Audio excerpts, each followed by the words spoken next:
different projects have particularly gone through parts of what we're going to talk about and made decisions around that. So the first one is Amanda Palmer, an American singer and songwriter and burlesque performer. She's been around for a while. She was here in Melbourne, here in Australia, in Melbourne in March this year, and she recorded a number of tracks. She was very interested in what she was going to do with those now that she'd recorded them.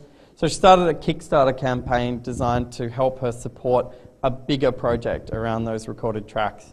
So in particular, she was looking for funding to support the creation of the album, but as well, she was looking to develop an art book that went along with it. So working with 30 different artists to create artwork inspired by or, as part of the project. And then to take the collection of that content on tour, both a series of art exhibitions and acoustic gigs, as well as a series of sort of more traditional rock gigs.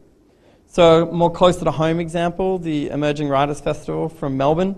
They've been providing unique opportunities for skills development and training for emerging and young artists in Australia, but found that they were sort of fairly well attended as far as Victoria and Melbourne went, but they weren't getting a lot of people from outside of that. So they were very interested in how to take that experience and that opportunity to other places. So they started a Possible campaign to help them support a one-day mini conference in Brisbane. The most important thing about starting a crowdfunding campaign is to actually have a plan. Lots of projects sort of just assumed that because it was on the internet they were going to get funded, and they unfortunately didn't. So it's very important to think about what you're going to do, how you're going to develop your project, how you're going to talk about it, these kinds of things, and have a really good think about what you're hoping to deliver. One of the most important parts of that is to actually have a really good sense of the budget of your project.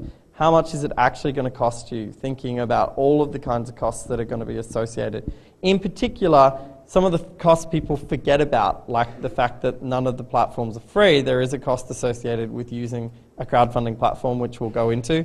But also things like the fact that if you're using an international crowdfunding platform, that there may be conversion rates and things involved in what you end up taking home at the end of the project.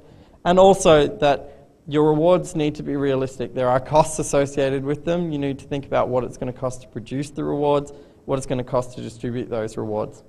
Once you've worked out what you need for your whole project, the question then is what is feasible or realistic to raise through crowdfunding. So for example, you might be making a film which you think costs 50 grand.